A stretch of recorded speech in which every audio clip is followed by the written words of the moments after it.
Okay, we're back for the thrilling conclusion of our chili saga. This has been a relatively productive week for me video-wise.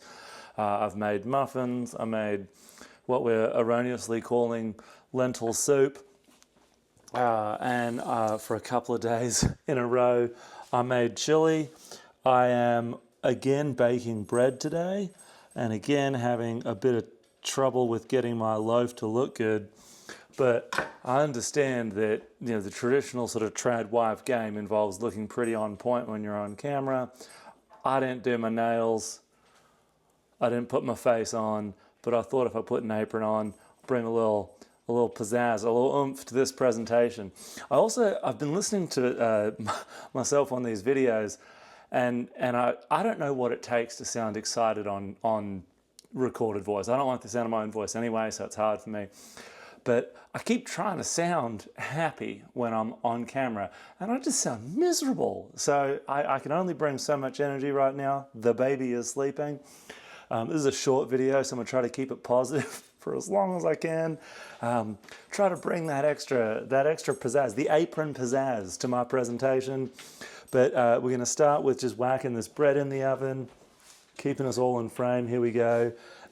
Still having trouble with my bread game. I don't know what it takes to get a good gluten-free loaf sort of set up right, but I end up with these somewhat sad little loaves. Kev, watch out, buddy, you're about to get burnt. Okay, we're good on timing. If I put this in now, hang on, it's gonna get loud. Here we go. Woo! Oh yeah, get that into you. So I did about 45 minutes on that. If I put that in right now, I can go get the girls from school in a little bit, and by the time I get home, I should be able to pull it out of the oven without it being burnt. So, I'm losing my apron. You might be surprised to learn that this apron was not made for me. Anyhow, we actually had chili for dinner last night, but like I said in my video, while I've been making the chili, one of the great things about chili is it's good by itself. It's great if you just throw some Fritos, a little white onion, we use a vegan cheese on it. But it's also, you can make Frito chili pie, which is delectable, delightful. It's just one of those sort of pure comfort foods. Really can't be beat. It's miserably rainy here today. I won't be able to show it, but miserably rainy. It's, you know, not too cold, but still kind of dreary. I've been trying to find ways to stay positive, and a delicious sort of home-cooked, what you might call comfort meal, easily the way to go. I posted in a couple of other videos sort of the progress of this chili as it went. We're at the end now. It's well cooked. We actually had it for dinner last night. So it looks, you know, in the pot, there's not quite as much of it as I would like for that really perfect presentation, but it still tastes good. You can see that really rich dark brown color of it. So now it's cooked. We've had some for dinner last night. People wanted it again tonight. Make you some Frito pie. Easy as... I walked into that one. It's really easy. It's you know, like, I don't know, white trash lasagna. I'm gonna get in trouble for that. You wanna put Fritos in the bottom of a dish? I'm using this guy. Ideally, you'd go with something a little deeper so you can get, if you can, a couple of layers. Sort of the multi-layer aspect of your Frito pie. I don't think I have enough chili, and I don't have a deep enough dish. If I go up to a deeper dish, I'm in for too much surface area. And then without much surface area, then my chili's not gonna be thick enough. So I think this will do the trick. We'll get what we're going for, which is these alternating layers of crispy, cheesy, oniony Fritos with the chili, and then some crunchy, cheesy Fritos on top. Easy to do. I'm gonna go 2 layers. Fritos brand, a Texas original. I don't know. You're not going to hear me singing too many of Texas's praises these days. I used to really love the place. But it hasn't acquitted itself well recently. I mean, nowhere has when you get right down to it. Anyhow, man, I just get off on sidetracks so quick, like that. Anywho, right on it. Fritos. I'm gonna throw some white onion on there. I chopped this white onion up earlier, make it a little easier for myself. And then on top of that, like I said, I'm just gonna go all my, Kev, free snack for you. I'm gonna go all my chili. That's gonna take too long. here we go, we won't burn ourselves. Bam, just slop that right on there. Now the trick to Frito pie is you really do want those contrasting layers and crunch. If you have too little chili to Frito, if your sort of Frito to chili ratio is off in either direction, you'll end up either with a really dry pie. No one wants a dry pie. You know, really dry pie where the Fritos are going to absorb, let me get that right in there. The Fritos are going to absorb most of the moisture from the chili, and it won't be, you know, when you go to eat it, it'll be like way too crunchy and you won't have as much flavor. If you have too much chili, it'll overwhelm your Fritos. The chili is going to win that battle. And then you get really soggy Fritos. So there's this sort of perfect ratio. I don't know if it's even perfect, and it's pretty forgiving. But you know, you want to make sure you get it right. That's why I'm not multi-layering. I'm going to have to go past the camera here for a sec.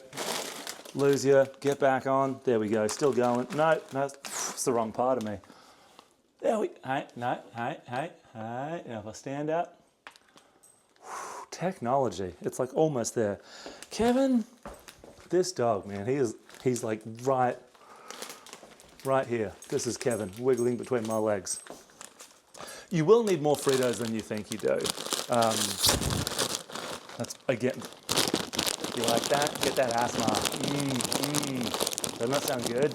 Just right through your speakers, I'm sorry. You'll need more Fritos than you think you do. You really don't want to come up short on You all right, Grace? Dogs, underfoot, making noise.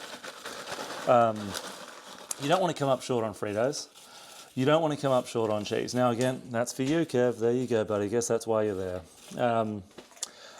Again, we don't use real cheese. Vegan cheese kind of hit or miss for a lot of things. Like you can't, for years, vegan pizza's been trash. Just recently, Miyoko's has come out with this liquid mozzarella that has changed the vegan pizza game.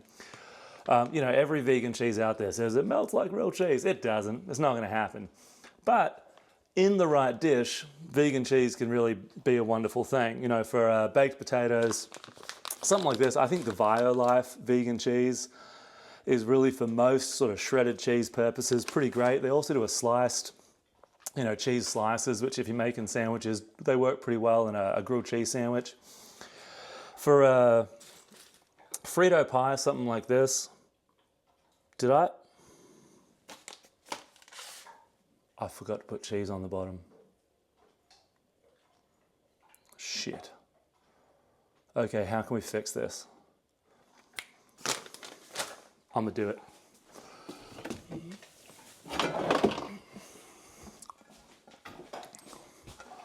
This is disastrous. If you don't have cheese, I did the Fritos, I did the white onion, and then I just dumped that chili right on top. There's no cheese on the bottom.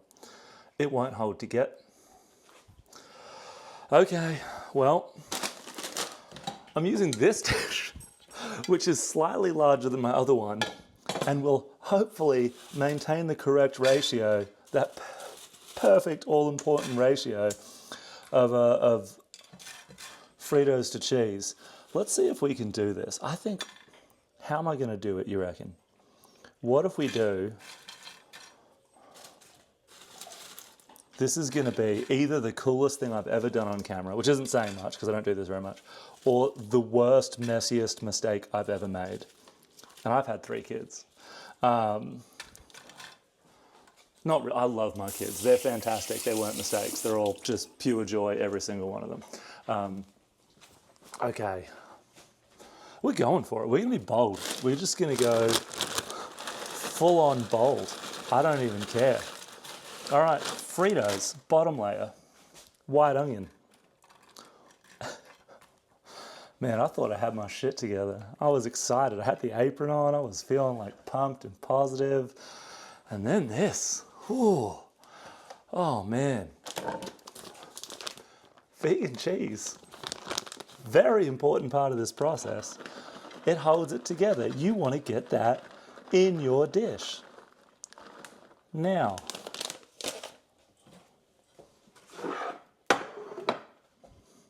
pray for me. 1, 2.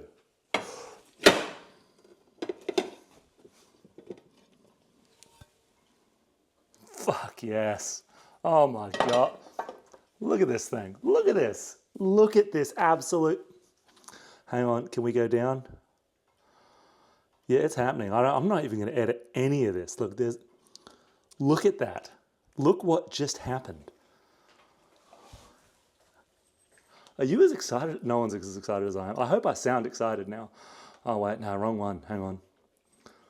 See, I'm not going to edit a single bit of this thing. It's going to be nothing but me making mistakes and pointing the camera the wrong way.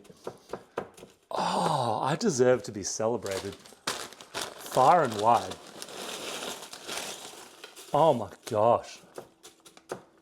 I'm going to be riding high on that for a week. That's going to keep me going through the depths of winter. I'm going to hibernate purely based on my performance in this video. Oh my gosh. Oh. I'm tingling all over. Whoa, whoa. And that was just a little bit of white onion left. Oh my God. Do you remember that one time that happened? I do. Okay. Still though, Kevin, you didn't even get anything out of it. What a joy. What a joy in my day. And then cheese on top. Cheese on top. It was on the bottom, but now it's on top. Oh, I'm giddy. I am giddy.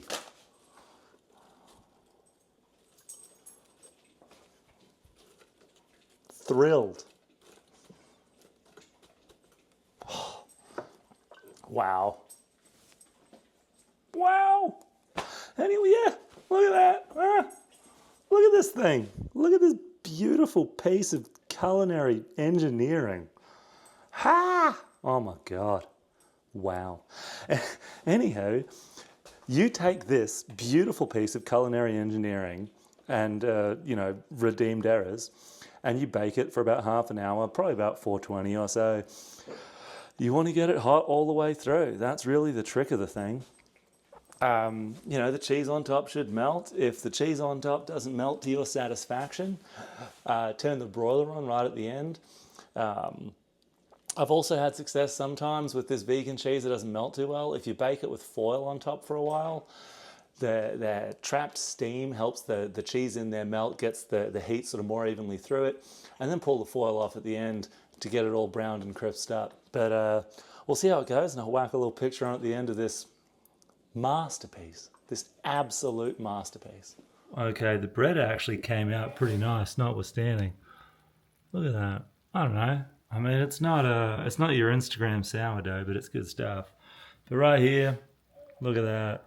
So definitely you can see vegan cheese, it tends to do this thing where it kind of, it like melts in place, so to speak.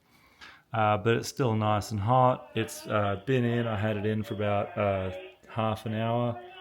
And I don't know, I think it'll be pretty tasty. Throw it in a bowl, put some toppings on. Oh yeah, a little avocado, hot sauce, broccoli on the side. Margot, would you eat that? No. Oh, I'd eat that.